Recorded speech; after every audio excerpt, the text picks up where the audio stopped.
Good morning, all of you. In the previous class, we started about proportion and scale factor.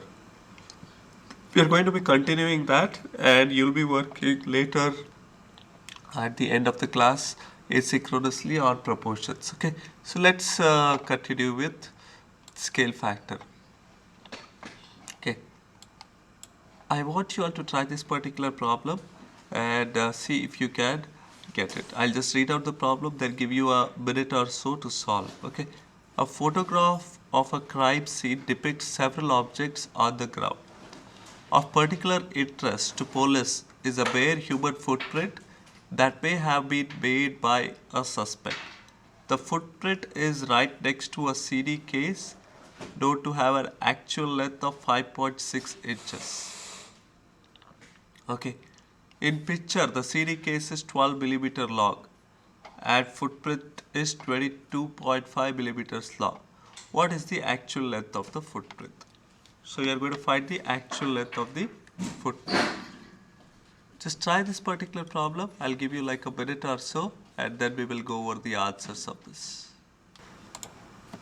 Okay, looks like few of your friends had the answer, which was absolutely right. So we have, let's write down here in this column, I'll write photo, and in this column, I'll just write actual.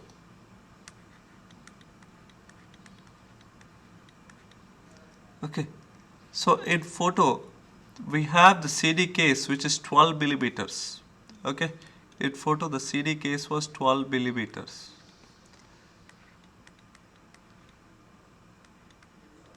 And in reality, that particular 12 millimeters, the CD case is nothing but 5.6 inches.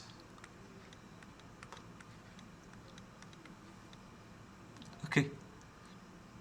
Same way, the footprint.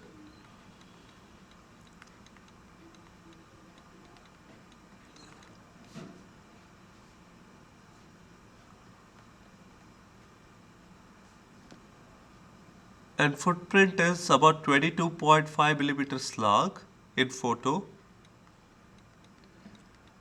And we don't have the actual length. Let's call the actual length to be sub x. And we can use the same technique that I had showed you in the previous class and try to find the value of x. We will have to just do cross multiplication like this. Multiply the products at the end. So I'll have 12 times x will be equal to 22.5 times 5.6.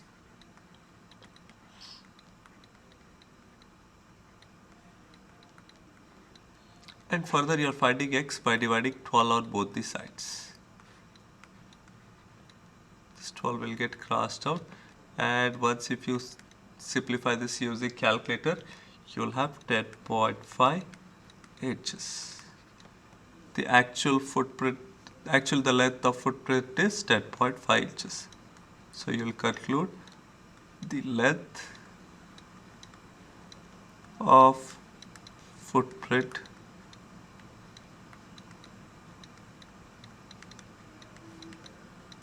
is 10.5 inches. Okay, I hope this is clear. Let's move on to the next slide. Same way, I want you all to try this one. I'll read the problem and give you a minute or so. A model of an Empire State Building is made at a scale of 3 is to 10,000 if the model is 13.3 centimeters tall. How tall is the Empire State Building to the nearest meter? Okay, they want the answer in meter. Keep that in your. Once you get the answer, convert it to meter. Okay, you have a minute. Okay, let's work this out. So first thing is we have scale, right?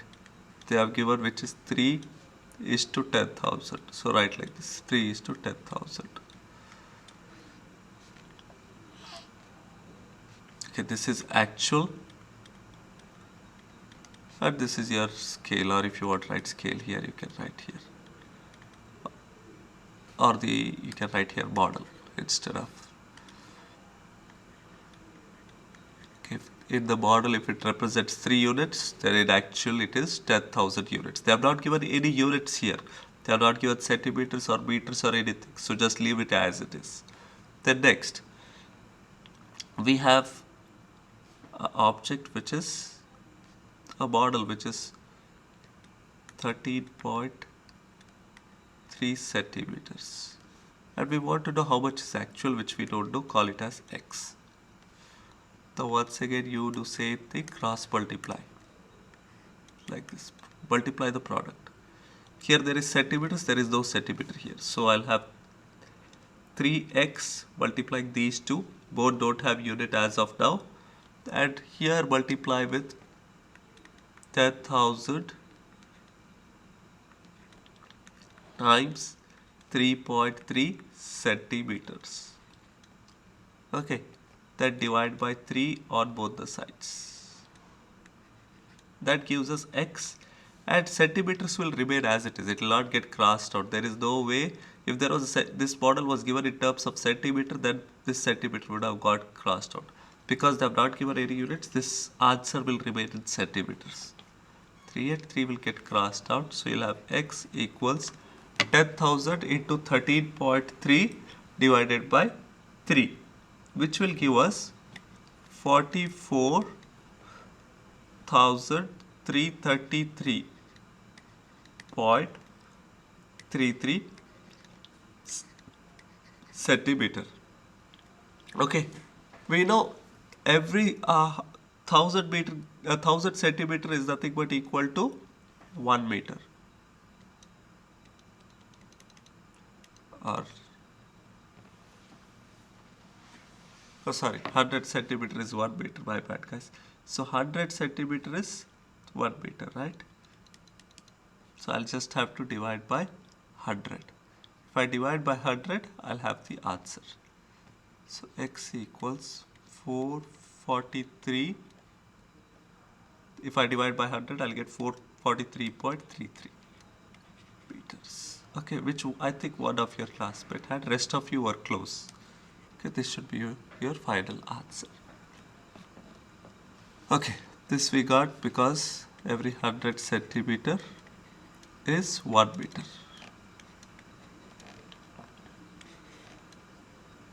So we have to divide by 100 to convert this from centimeter to meter.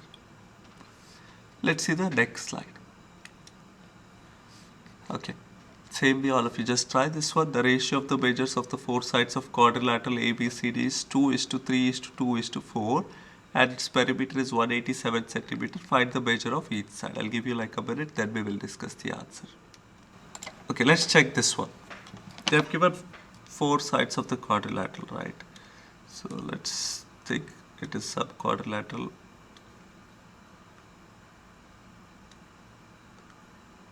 Something of this type, because this is 2x units, this is 2x units, this is 3x unit, and this is 4x units.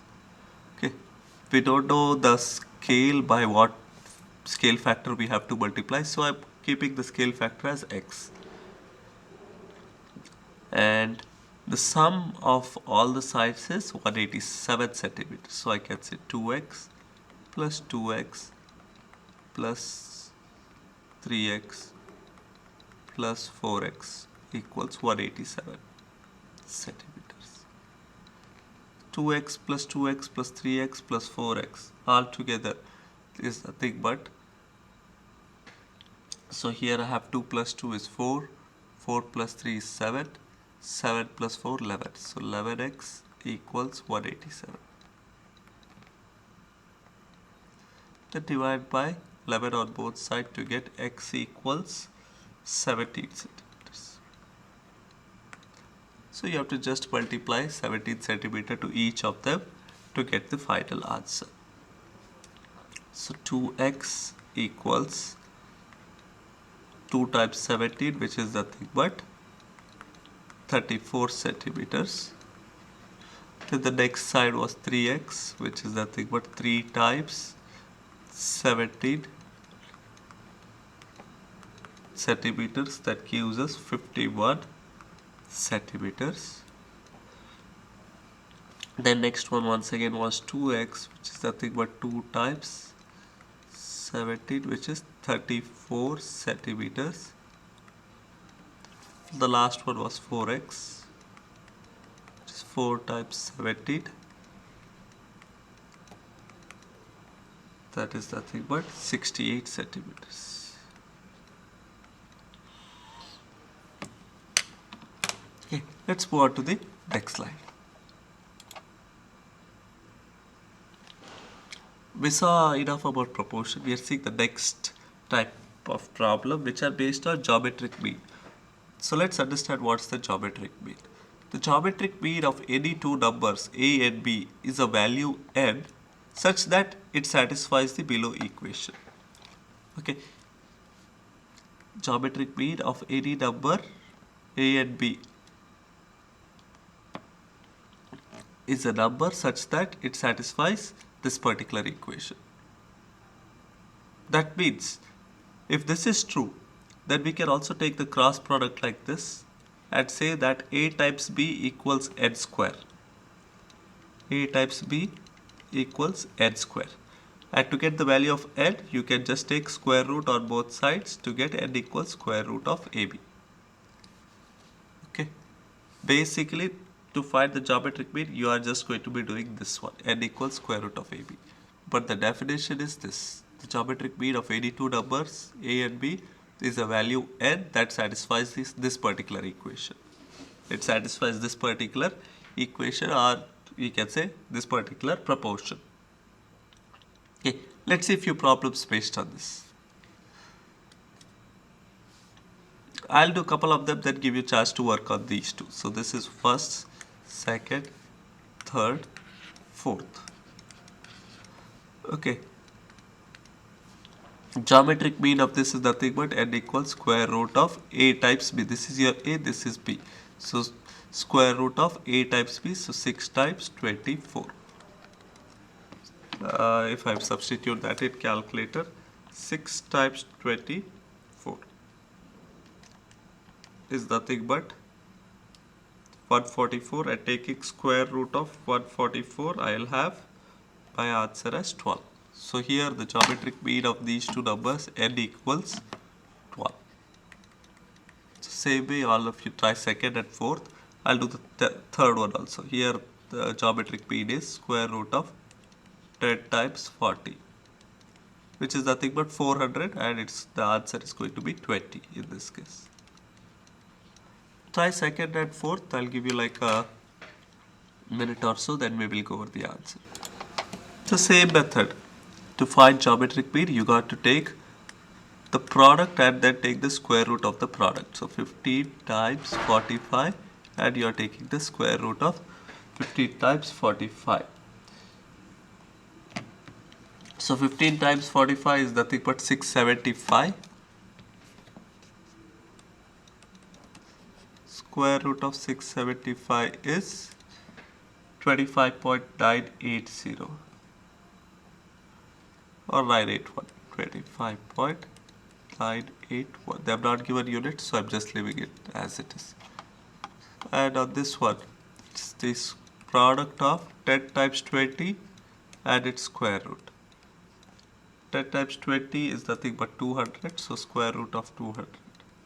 If I take square root of 200, 14.14.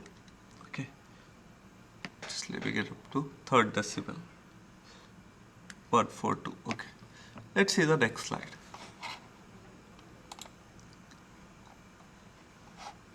Okay, we completed the first 6.1. We are moving into the second part, which is 6.2. I'm just going to do a couple of slides. I'm not going to spend much time here, as we are going to be continuing this particular 6.2 in the next class. But I want you all to pay attention for these two slides, and then I'll give you time to work asynchronously. The cross product property. What does the cross product property says? If I have something like this, A over B equals C over D, then I can directly write it in this form. Take the products at the end and equate it. A times D is equal to C times B. This is your cross product property. Same way you have reciprocal property. The reciprocal property says that if I have A over B equal to C over D, then this is also true. Take the reciprocal of both the elements. So you'll have B over A equals to D over C. That's your reciprocal property.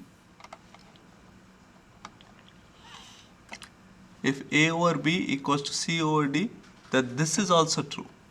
Okay, I can write A over C equals, I can put this two on the same side. A over C equals B over D. Okay. And the last one that is true is if A over B equals C over D, then A plus B over B equals to C plus D over D. So these are three possibilities in case of the reciprocal property. We may use them interchangeably as per the need in our problems. Okay, so the first one was very simple, the cross product, but in case of reciprocal, even the first one is just you are reciprocating. The second and third are little different, so in case you want to note down, you can. I'll give you like 30 seconds and then we will move on to the next slide. Okay, let's move on to the next slide. Definition of similar figures. Okay, two geometric figures are similar if their corresponding angles are congruent and their corresponding segment lengths are proportional. Okay, two things have to happen if we have to say the figures are similar. There is a difference between similar figures and congruent figures. In case of congruent figures, the corresponding angles have to be congruent and corresponding segment lengths are also supposed to be congruent. But in case of similar figures, the corresponding angles are congruent and their corresponding segment lengths are proportional. The segment lengths are supposed to be proportional. They don't have to be equal. In case of congruent figures, they have to be equal, not just proportional. Let's see one example. I'll do this one and we will conclude. If a rectangle ABCD and EFGH are similar, then what are the things that are true? First of all, you should be able to say that they are two similar figures, that the A corresponding A to E is angle A should be equal to angle E, angle B should be equal to angle F, and angle C should be equal to angle G, and angle D should be equal to angle H. Okay, this is the first thing that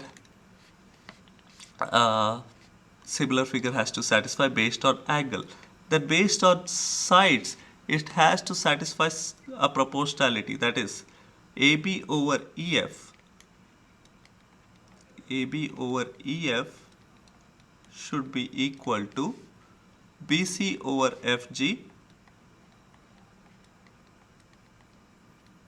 Further, there should also be CD over GH. CD over GH also should give you same number. And the last side that I've left is DA over HE. Okay. If these two figures are similar, then this also has to be true and this also has to be true. Okay. In our problem, they are just asking us to solve for x. So x is associated with FG. So we have BC over FG. So let's take BC over FG, that is required. And in no other sides they have given number, they have given numbers in case of these two, AB and EF. So I can write AB over EF. So we just need this particular equation to get the value of x. AB or EF equals BC or FG. Substitute whatever they have given us. AB is nothing but 6. EF is nothing but 10. 6 over 10 equals BC is 3. And I don't have the value of FG, which is x. And you are familiar how to work on this one. Cross multiply. You will have 6x equals 3 times 10, which is 30. Then dividing by 6, I'll have the value of x as 5. We have done one problem based on similar figures. We have gone through the definition. We'll be seeing more about similar figures in the next class. Okay. I want you all to utilize the rest of the class time to work asynchronously on the worksheet, which is going to be a completion grade. It's there on the hub. You have to just do the art problems there. Okay? So you have rest of the class time to work on it.